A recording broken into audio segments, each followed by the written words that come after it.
One. Hey, Mr. J. So I think our therapy session today went pretty well, but I wanted to leave you with just a little bit of education on ways to deal with the fatigue and the tiredness you've been having lately. Do you know what energy conservation means? All right, well, energy conservation just means managing your energy. So I'm going to go ahead and give you some strategies today on things you can do to help you manage your energy so you won't experience so much fatigue and tiredness throughout the day, and so that you'll have energy to do the things you really want to do that are important to you. Does that sound like a good idea? That sounds like a great idea. Awesome. All right, so there are 3 P's that I think are really important when it comes to energy conservation: planning, prioritizing, and pacing yourself. We really want to make sure that you have a plan for the day and that you prioritize the things you do so that you can get the things done that are most important to you first, or at the times when you have the most energy. The other thing we want to do is pace yourself. I want you to think of your day as like a marathon. And if you started out in a sprint, you're going to tire really easily. So we really want to pace ourselves throughout the day. Does that sound like an okay plan so far? Sounds like a good plan. Awesome. All right, so I'm going to go ahead and give you some tips to help you conserve that energy and really work on managing it. The first one is to start your day off right. You really need to have about 6 to 8 hours of sleep. And I know it might be hard to get that, but it is really important that you start your day off and you're rested and ready to go. The second thing is to remember to rest 2, maybe 3 times a day for about 20 or 30 minutes. Or if you're doing a task and you find that you're tiring out through the task, just stop, take like a 15-minute break, and then return to the task. It's okay to put something down and then have to return to it so that you can do it better when you come back to it. The other thing is that after you've eaten a full meal, it's good to wait about 30 minutes before you start doing something, especially if it requires a nice amount of energy, because your body's really busy resting and digesting, and you don't want to have to work too hard and take the oxygen from your heart and make you kind of winded.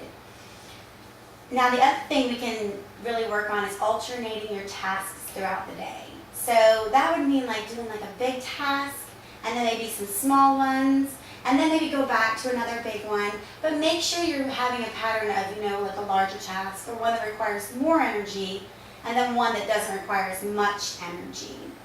I think that alternating will really help you get through the day at a better pace. The next thing is really allow time, plenty of time, for you to do these tasks. If you're rushed and you're feeling like you have to hurry, there's a tendency for you to be stressed or maybe even just give up altogether. So when we schedule our therapy sessions or doctor's appointments, it's probably best that we maybe try and do those not first thing in the morning, but maybe, mid-morning, afternoon time would be better for you, so you have time to get dressed and do all of your morning prep before we actually begin. Another thing we can really focus on is trying to keep you independent as possible. Now, I've heard that you've been telling the nurses you don't know how to do things that you've been doing with me. And I know you can do it, and we're all about promoting that independence and letting you do it on your own. So I really think it's important that you be independent and really try these things and try and do them on your own without the aid of the nurses. However, if you are feeling fatigued or tired, it is really important to let them know. Okay? Okay. All right. Something else we can look at is when you get dressed in the morning or when you get undressed at night. Sitting on your bed is a really good way to do that, so you're not having to stand up and put pressure on your feet or anything like that.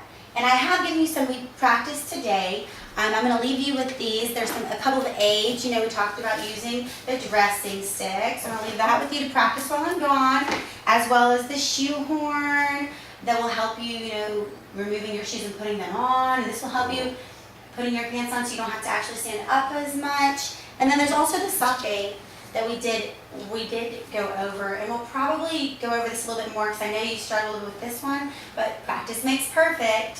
So I'm going to leave you with that.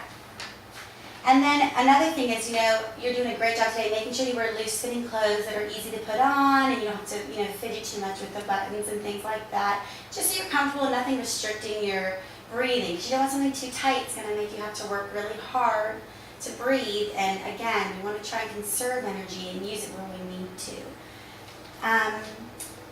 Let me see. The other thing we talked about was getting you an elevated toilet seat, so you're not having to work so hard at getting up and down, as well as using your shower chair. So we want to continue to use the shower chair, and like I said, I'll look at getting you an elevated toilet seat to maybe help with some energy conservation there. One other thing I want to recommend is maybe keeping a journal.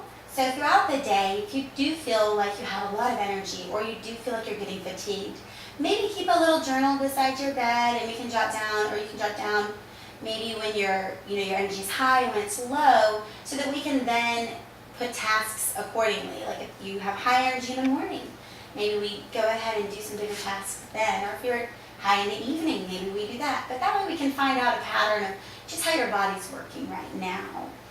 And then one of the last things I want to say is that you don't be just aware of physical fatigue. There's also mental fatigue. So make sure that you're not thinking too much and that you are giving yourself time to rest throughout the day, to think about things, and to just take a deep breath and not constantly going, because it's good to just take a minute and, recover from all that you've done. And I almost forgot, here's your reacher. You did so great with this earlier. I wouldn't want to forget that. Is there anything else? I mean, does this all make sense to you? Do you have any questions? No, it makes sense.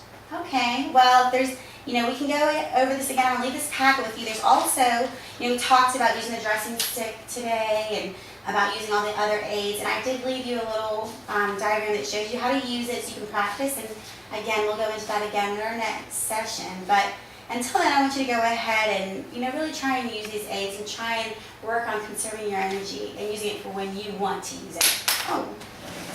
All right, well, I'm sorry. I'll go Let me ahead. hit that for you. Thank you, Mr. J.